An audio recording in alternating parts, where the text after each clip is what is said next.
This is complete politics with Chukwuma Okoro. Barrister Deji, we would like to have your general overview, of the state of things in Nigeria, democracy, free space, the economy, and the level of poverty. What level of progress are we making as a people? Let's have your broad reaction to these sectoral issues before we get into the specifics of it. But before we get into all of that, I'd like to ask you, how have you been? How is the battlefield? How is the talk? Very because fine you seem to be in the battlefield every time. Very fine indeed. I'm very well. I'm heading to Anambra soon. I may even vie for maybe a senatorial seat or a House of Rep seat in Anambra. You are Nigerian. Yes. You are free to do all of that. Well, yes. We'll talk about you are heading to Anambra in a bit. But before then, let's get into it all. The free space in Nigeria, democracy, poverty level, insecurity, and all of that. Let's have your broad review of how we have been as a people. How far are we traveling, in our journey to nationhood, especially within the past and present dispensation? Talking about the 26 years of our democracy, how far have we traveled as a people? You see, unfortunately, Nigeria became independent on paper, but in reality, Nigeria is still not independent. The colonial masters left and new masters, political masters, economic masters, the Aliko Dangote of this world, and other economic masters took over. So Nigeria is not free economically, socially, politically. You can see that even socially, the religious and traditional rulers brainwash people and are exploiting the citizenry. That's why some people sell key of salvation, holy water, and all kinds of spiritual merchandise in brainwashing people. They pray about divine protection, but they use bodyguards and security men, mobile police, DSS, and other sundry people to protect themselves. So that is the parody of the nation that we have found ourselves. Now speaking about democracy or development or its development thereto, unfortunately, what we currently have in Nigeria is a one-party state where there's practically no opposition in the country. The 36 state governors are members of the ruling party. Almost every single member of them supporting the ruling party. They defend the ruling party. They act as spokespersons of the ruling party because they've never had it this good in their life. Majority of the states now earn 8 times what they used to earn before. So, and that is why, there's a trending issue if you reach your turn. So now, all of them, they are taking turns to defect to the ruling party. Was this how democracy was strengthened in 2003 when Obasanjo was there, in 2007, in 2011, 2015, and now that we have President Bola Ahmed Tinubu, is this how we are going to strengthen democracy? By everyone congregating in the ruling party. Certainly, this is not how to strengthen democracy. Every democracy, thriving one, or even one that is not thriving, that is pretending to be a democracy, must have a viral opposition.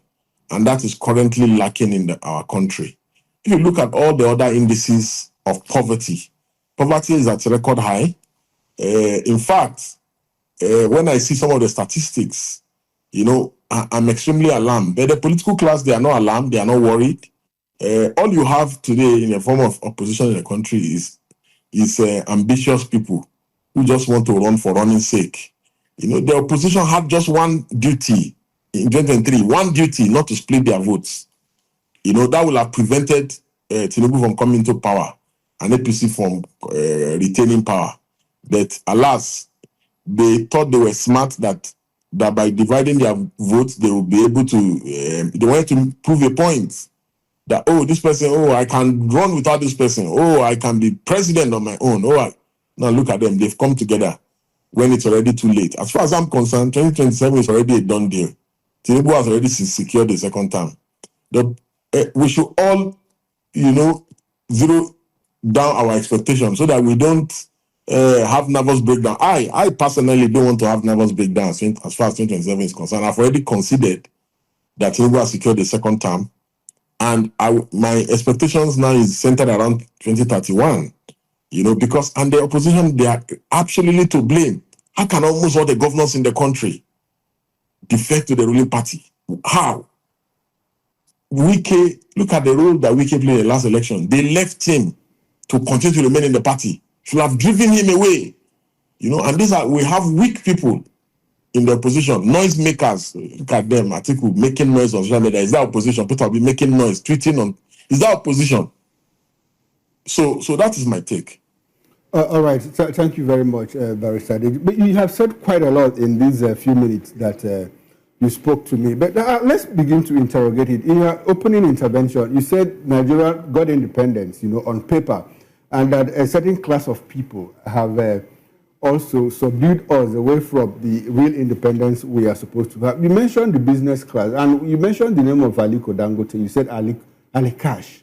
He is just a private businessman. What has it got to do with the politics of Nigeria? Why bring him into all of this? Aliko Dangote is more influential, more powerful. He has more influencers supporting him than even the government of the day. Look at when somebody tells me that, he's employing people. Give me the money you have given him now. Let me see if I'll not employ people. Who gave him the money? Did the government give him money? He's just a businessman. Of course. How? Of course. How, please? Of course. The money that was used to build the refinery is not part of Nigeria's money.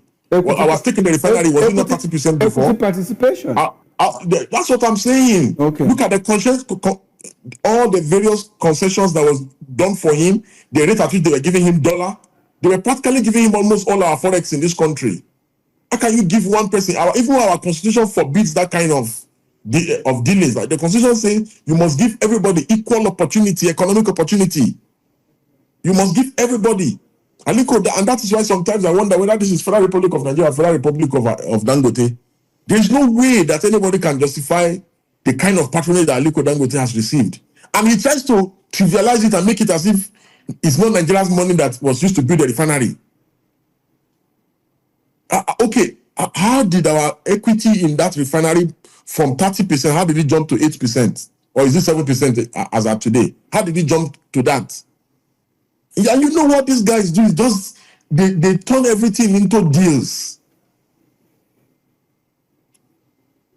All right. Okay. Now, all right. I get your drift, and our viewers will understand all the position you have taken. Now, let's talk about the Gale of defections. You talked about Nigeria sliding into one-party state. We still have 8 governors belonging to the People's Democratic Party (PDP). They are all in APC. One in Abia and one in Level. How will you say they are all in APC? The Abia governor is an APC man. He will not just defect. Is he not the one that defends all Tinubu economic policies every time? Oh, please. No, but he's an economist. He will say something good. We will talk about that. Okay, he's an economist. He's defending the government. Why was Tinubu not defending Obasanjo's government? Why did Tinubu not defect? Maybe he chose not to. No, this is not to talk about political ideology and principle. You don't play opposition with this kind of people. These are bread and butter politicians, food is ready politicians. The Abia man is an APC man. It's only people that are naive that cannot read between the lines. An APC man. All the governors, the so-called governors we're talking, look at Seyi Makinde in Oyo. He's fooling himself. It's only people that are naive that think Seyi Makinde wants to contest for president, that he wants to do opposition. He's working for Tinubu. Look at all of the governors, they are working for Tinubu. They are working for the APC. They are all in APC. Some will not, like the Abia man, he will not want to defect because if he defects, it will affect his election. So he will stay in Labour Party. But he's an APC man. He defends the president every time. He has never, since he became governor over 2 years ago, he has never criticized this government. He has never opposed the government. Then why are you in opposition? No, sorry. Why are you in opposition? I want to get it right. Must a governor oppose the central government, to be in the good books of the opposition? I mean, we have party men. We have party men doing all of that. That is why his party men in the Labour Party. That is why I even respect Deji and others that have openly defected than OT. And these other people that you say have not defected, I respect them because they are more sincere and courageous. But you are an APC man, you remain in Labour Party, you are an APC man, you remain in PDP like Wike. Who are you fooling, for God's sake?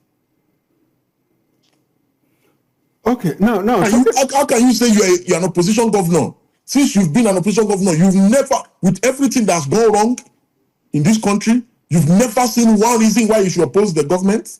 That's exactly my point. He has his party men doing all of that. Should he be the one to jump into the fray to say, look, President, was as the Tinubu National not Council, opposing at the National Tinubu as Executive, governor? Tinubu as governor was opposing National the Economic government. Council, at the National Economic Council meetings where the governors attend with the president, they do have disagreements with him. Which disagreement? These ones are yes. The tax reform bill. These ones don't have any disagreement with the government. It took a while for the governors to be railroaded into it. They disagreed initially, and they were able to force the president, to make some concessions. Must you come out in the open to say, look, Mr. President, you have done this. Meanwhile, they are getting more monies, like you said. So why will he oppose the governor, the president? Yeah, it seems towards the end you are now agreeing with me. So what is the bone of contention? You are now agreeing with me that the reason why he's not opposing the government or the president or the APC is because they've never had it this good. That is the only explanation. No, so exactly. So if you're having it good, like we normally say, if it is not broken, you don't need to mend it. If the governors are getting more money and delivering on the promises, the only people that enjoy dividends of democracy currently today in Nigeria are the governors. Okay. Alex Oti, Shey Makinde and others. Okay. And that is why they are members of the ruling party. You see, this issue of being members of the ruling party, I don't get it. Somebody is in Labour Party and he say he belongs to the ruling party. He's an APC man. How does he a category member of the APC? He's an APC man. Will he eventually defect? Do you have information that he will eventually defect? Whether he defects or not, he's an APC. He's an APC man. I spoke to a lawyer colleague of yours yesterday on this show, and I asked him, are we seeing a gradual descent to one-party state? He said Nigeria has always been one-party state. That's not true. I asked him how. He said under Obasanjo, we saw Gale of defections. It's not true. Okay. Let me tell you something. So you think that there's a difference now? Yeah, see, in 2000, under Obasanjo, this current president, not only did he stand his ground, he opposed the government to the very end. Bala Mohammed is doing the same thing. Look, see, the only reason why Bala Mohammed is not yet in APC, and I've said it publicly, that the only governor today that I can say in the opposition that he's not yet in APC, the only reason why Bala Mohammed is not doing APC or defending the APC government, why Bala Mohammed is criticizing the APC government, the only reason is because Bala Mohammed is a close ally of Goodluck Jonathan. And Goodluck Jonathan has partially indicated interest to contest. And if Goodluck Jonathan is going to contest, there's no way Bala Mohammed will support Tinubu, because Bala Mohammed is extremely loyal to Goodluck Jonathan. So on ideological ground, Bala Mohammed will rather stick with Goodluck Jonathan, either they win or lose. So that is the reason.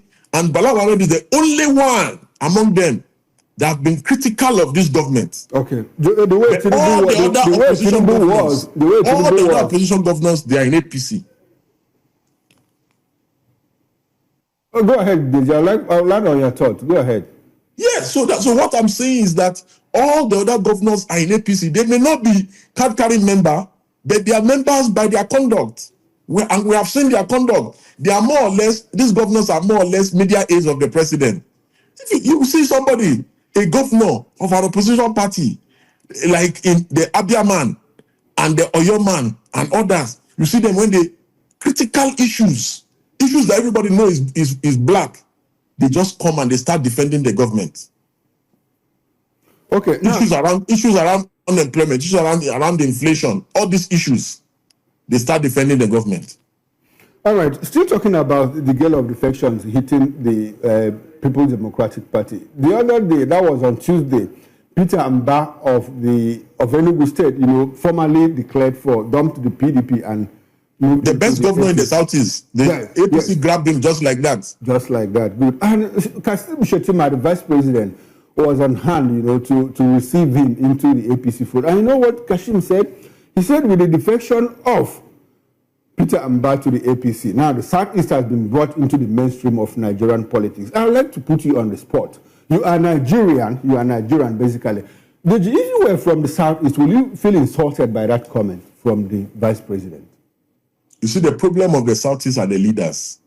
It's not the vice president. Everybody knows that I've never liked this vice president. I dislike him. I'm uncomfortable with his antecedents. You understand the role he played during the Chibok girls, the issues of allegation against him on Boko Haram. I'm uncomfortable with this man. I'm even uncomfortable with him to be vice president in the first place. Okay. I don't even know how Tinubu sleeps at night, knowing fully well that kind of a person is his vice president. You know, but however, okay, beautiful. The law has permitted him to be VP. It is constitutional right for him to have vied with the president. They have a joint mandate. I congratulate him. However, the leaders of the Southeast, I don't know the ones mismanaging the Southeast. All the money and the federal allocation that they've received, what have they done with it? Yes, I was at Enugu at the last MBA conference. I've seen a lot of infrastructure, and that's why I'm of the view that Peter Mbai is the best governor in the Southeast. You know, however, look at how APC grabbed him like that without any challenge from the opposition.